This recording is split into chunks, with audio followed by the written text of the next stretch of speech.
plus j del y, sorry, we're going to differentiate straight away. 3x squared y. We are differentiating with respect to y now. So we're treating 3x squared as a constant. So this is as if you are differentiating, write 3x squared as a number now. 3y. Abi, let us represent 3x squared with 3. And y is there. If you want to differentiate this, what will be left? Only 3.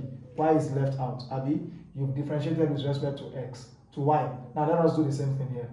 3x squared is going to be left minus, we are differentiating with respect to y, Abi. So z squared is going to be there, and 3y squared, Abi, if you differentiate y cubed, 3y squared. We are differentiating with respect to y here.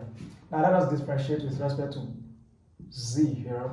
3x squared y doesn't have any z, so that is 0 minus y cubed is still going to be y cubed, and z squared will be 2z. That being the case, we discovered that del phi equals I times 6xy plus j times 3x squared minus 3y squared z squared plus k times minus 2y cubed z. So this is 6xy I plus 3x squared minus 3y squared z squared in the direction of j, and minus 2y cubed z in the direction of k. So this minus is the one here. Minus times plus is minus. So we've differentiated. We've gotten grad phi like that. This is grad phi. Now let us look at another thing which we call divergence. Divergence. Divergence of a vector. Please note, remember that I times I must give me 1. I dot I rather. J dot J must give me 1. K dot K must give me 1. A unit vector multiplied by itself must give me 1. You know, that is basic, Abi. So, scalar product. So that is the meaning. If the angle between them, if they are the same vector, unit vector, I, that means they are exactly on the same line. The angle between them is going to be 0, right? They are parallel vectors to each other. So the angle between them is going to be 0. So cosine 0 is 1. That is why. Because I dot I means modulus of I times modulus of I cosine theta, the angle between them. So those are the first things we look at. So now let us look at divergence of a vector. Divergence is the grade dot the vector.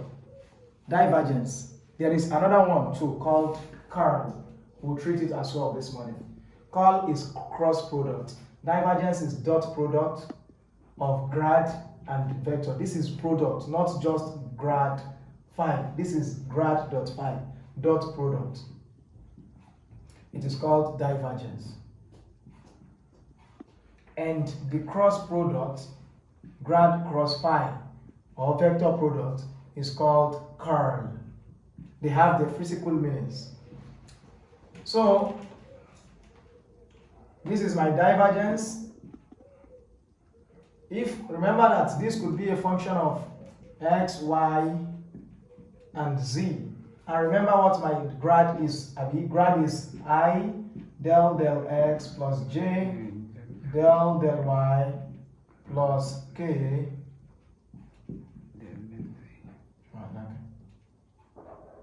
del z. So grad del dot phi now will be equal to I del z plus j del y plus k del z, del x for the first one, dot product, Abi, that is times phi, which is a function of x, y, and z. Now let us try to take an example that can help us out with something like this. Let us say we're having del, let us say our del is equal to 3x squared I plus 4xyj.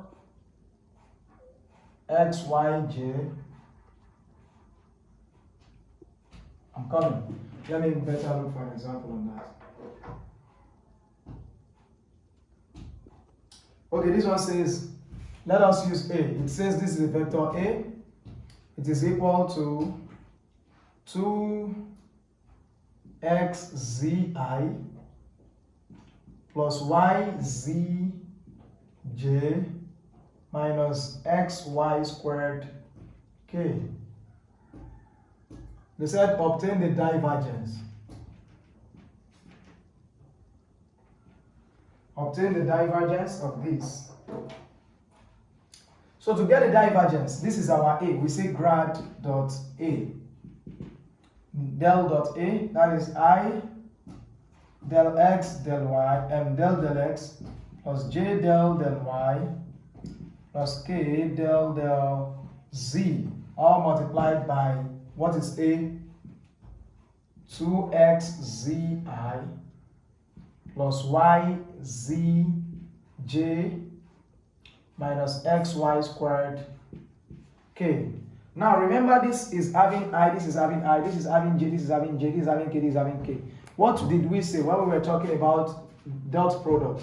If A is 3i plus j plus k and B is 2i minus 3j plus k, then A dot B is equal to 2 times 3. You multiply the ones with I against each other, that is 6. Remove your I. What about that? Because I times I will give us 1.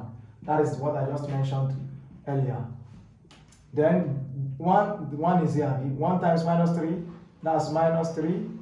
J times j will also give us 1. And 1 times 1 is 1. So A dot B here is equal to 2. So that's the same way we want to use it. This is now I times I, that is 1, right? We're left with del x times 2xz plus j times j gives us 1. Then we're left with del y times, this is how to find divergence of a vector, times yz plus k times k is 1 minus del y times minus xy squared. So let us 2xz differentiate it with respect to x. That is what is going on. That is going to be what? X disappears. We are left with 2z. Here I'm going to give you a conclusion at the end of the day. What we had was a vector. If something doesn't have direction like unit vector I, j, k, that means it is not a vector. It is a scalar. If it doesn't have direction, means it is a scalar. These ones are directions, so they are vectors. Now see where we are going to. Differentiate yz with respect to y. We are left with only z plus, so plus times minus is minus. Differentiate xy squared with respect to, this is supposed to be z. Differentiate xy squared with respect to z. That is 0. That is 0. So what do we have here? We have 2z wow plus z. So the answer here is 3z. That means the divergence of the vector A is equal to 3z. Does it have I? No. Does it have j? No. Does it have k? No. That means our conclusion is that, therefore, the divergence of a vector does not give us a vector. The divergence of a vector gives a scalar because it doesn't have any direction. No I, no j, no k. So let's stop this and do the next one and call in the next video.